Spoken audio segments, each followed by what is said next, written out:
Here's what's to come on the NSN. Cursive writing is fading fast, and we take a look at how this once essential skill is becoming a lost art. Ms. Olson continues to make an impact at North Springs High, taking on multiple roles that keep the school running strong. Get to know the special teacher later in the show. It's worth noting that the North Springs music program is never out of tune. We highlight this amazing program. And it's full steam ahead academically. We will explain why, so let's get started. The North Springs News starts right now.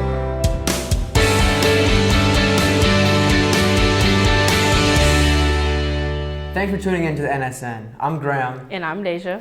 You know, it's a new year, new year, new me. You got any New Year's resolutions? I had a New Year's resolution that I wasn't going to be late to class, but the first day we came back, I already kind of broke that, not gonna lie. That's not good, Speaking of the new year, new year, we're transitioning to a STEAM program. STEAM standing for Science, Technology, Engineering, Arts, and Mathematics. More on this, here's Noah.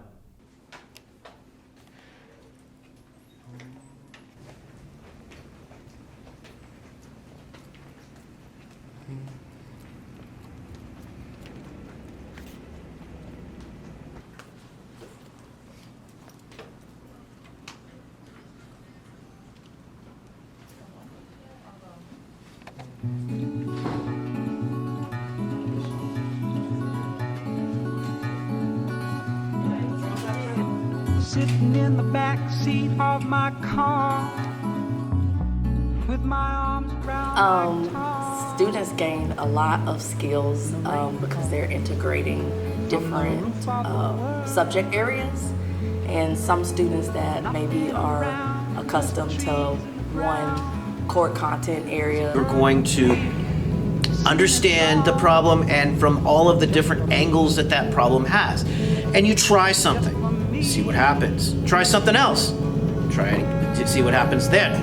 Then all of a sudden you start to understand the problem a little better and what the results are going to be because of that. The input with art, it gives them that personal voice, so it allows them to come up with their own inner creativity and kind of express things that they may normally not be allowed to use in some of like their core classes. For instance, with science, it may be a little bit more structured, whereas with arts you get a little bit more creativity and a little bit more freedom of thought.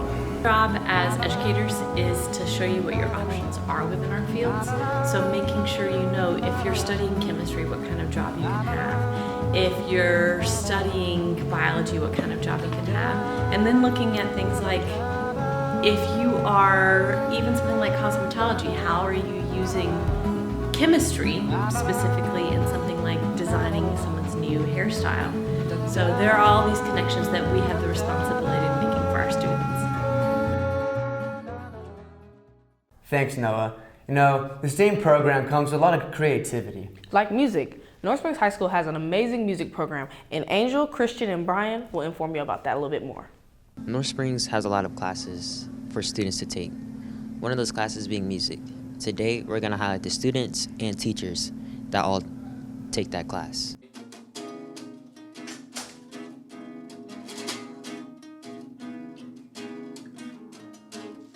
Hello, my name is Dion Fontemayor, and I'm a student in the music industry class. I'm a sophomore. I'm 15 years old. What made me join the class? I'm really passionate about making music, and I also have a lot of friends who make music, so it was kind of mandatory for me to be in there, as I'm not going to boast about it and say, like, I'm the best guitarist in the world, but I love what I do, and I do it a lot, so I'm consistent. I consistently put out music, and it's great for me to be in an environment and a class that fosters that. It's very important because music is pretty much in everything that we do, right? So to have a foundation for that, especially in like high school, I actually don't know why it's important. All right. Hello, you guys. My name is Mirna Dinovic. I'm the orchestra teacher, and I also teach music industry and guitar classes. I think music classes and all arts classes are very important for students. After they learn their core subjects and they go to sports, and it's important that they also try and get into arts. Because that's going to make their lives more rich, and they'll be a part of something that is more, that is tradition and that's been around for a very long time. I really like to show our students also how much fun they can have if they know music, and if they get into very deep analysis of music, they're going to have a lot of fun and realize that it's, as any other sciences, it's very complicated but also very rewarding once you do it well.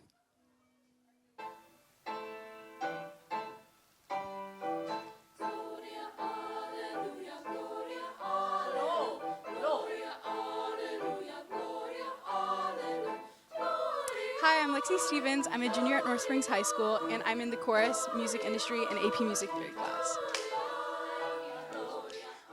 I think it can be a really great release for a lot of students, and it also creates unity and new friendships. I've met a lot of people in my chorus class, and I really enjoy it. And it's something really fun that you can pursue through all 4 years of high school, so that you kind of have that one teacher throughout all 4 years, or you have something that you can take away, like an album that you wrote or a song.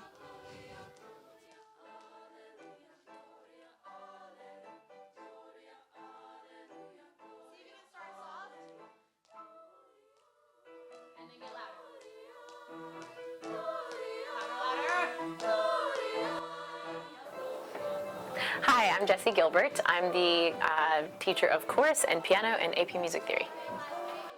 I think it's very important for everyone to learn music, humans in general, because it's a very human thing. It's something that we've always done throughout all of human history, is we've found ways to express ourselves through music.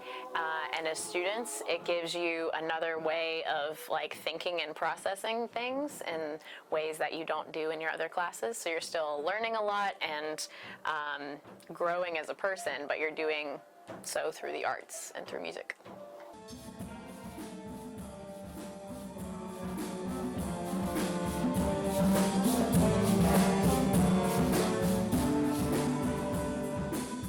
I joined concert band because in middle school, Mr. Brown used to always come to our concerts and he would talk to me, and it just made me want to join. And I joined marching band because he kind of needed me to, so, you know. I think this class is important because Mr. Brown teaches us to push through our mistakes, if that makes sense. He's definitely a great teacher. He actually teaches us to. Most band teachers don't teach you how to do things. They expect you to know what to do. So, yeah. Hey, I am Mr. Brown. I am the band director, and I also teach music industry, rock band classes, music theory, and a bunch of extracurricular stuff. It's important for students to learn music because, more importantly, they're learning art, and art is the way we concretize abstractions, things that are difficult to deal with words. We encapsulate them in some artistic work, and it's really more important that they're experiencing some kind of art. Now, I love music, I love that side of it, but really any of the arts is very important right now. Today, we learned a lot about music, how it can bring people together, inspire people to teach others, and better themselves for the future. Thanks, guys, for that amazing report. Much more to come on the NSN. We have a story with Ms. Olson and the lost art of cursive writing. We will get to that after this short break.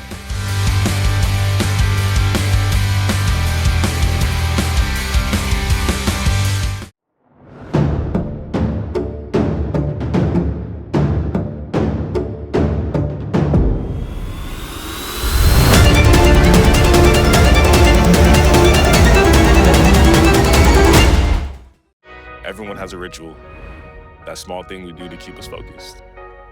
What do you do to keep your head in the game, to drown out the self-doubt and help your mental health?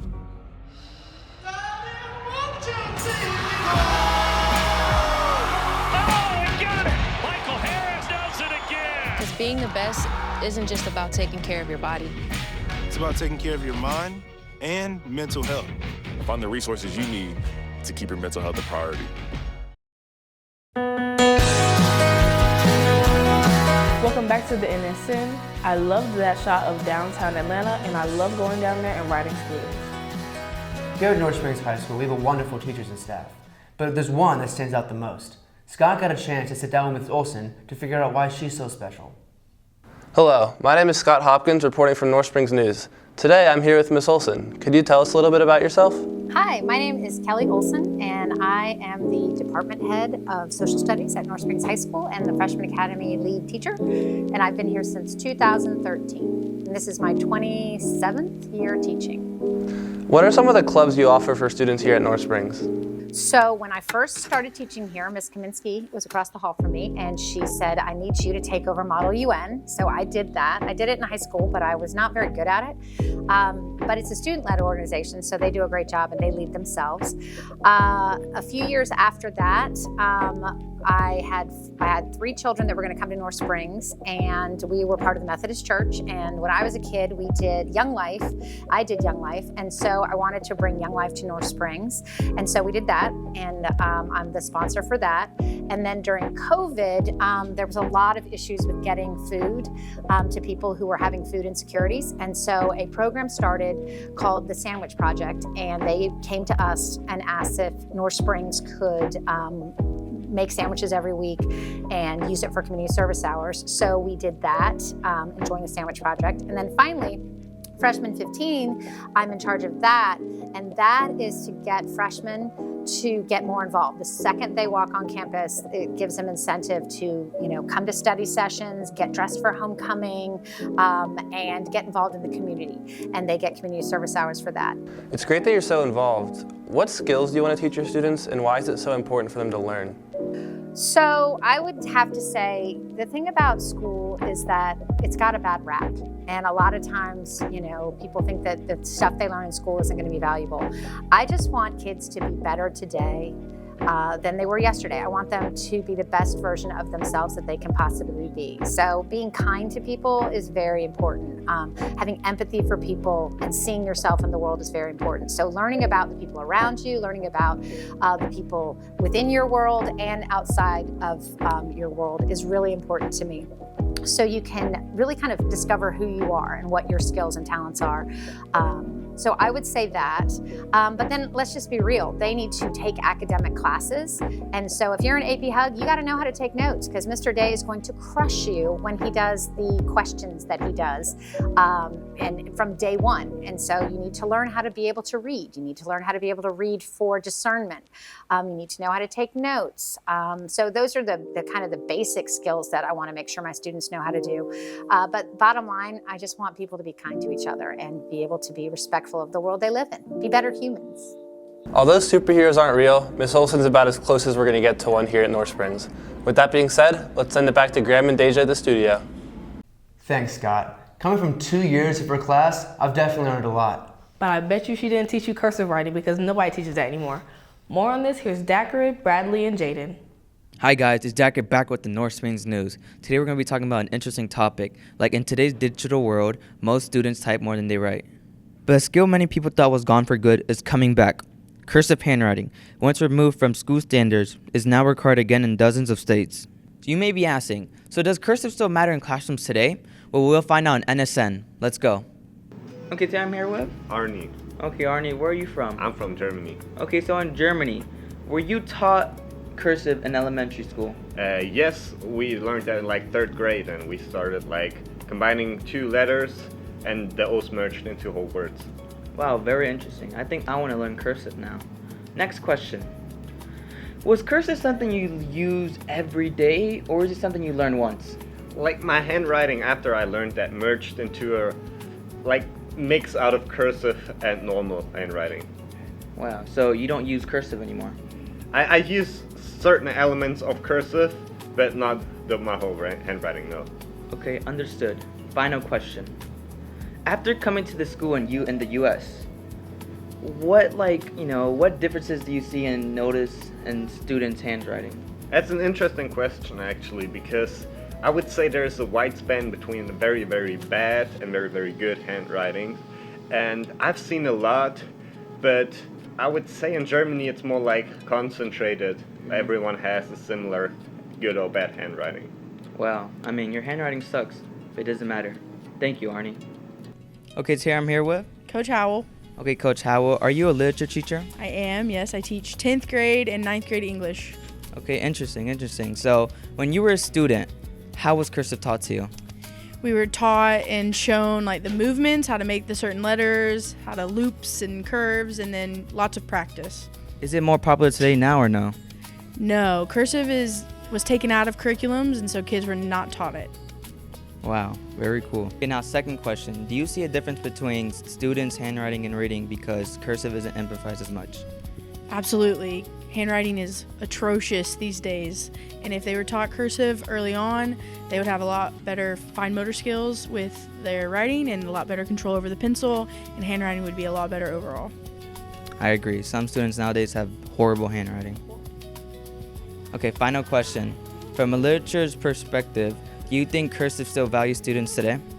I think it would be valuable for students if they got to learn cursive. A lot of old English things were written in cursive. A lot of things that we read are in cursive. So it would benefit them not only be able to read it better, but also if they could produce things like that, it would just all around be better for them. North Springs High School, please bring back cursive. Thank you. But as education is still involved, so does the debate over what students should learn. I'm Dacker with the NSN, and thank you for watching. Well, we had a lot of signature moments on the show, but let's put the lid on the pen. I'm Graham. And I'm Deja, and that'll do it for the NSN. Bye.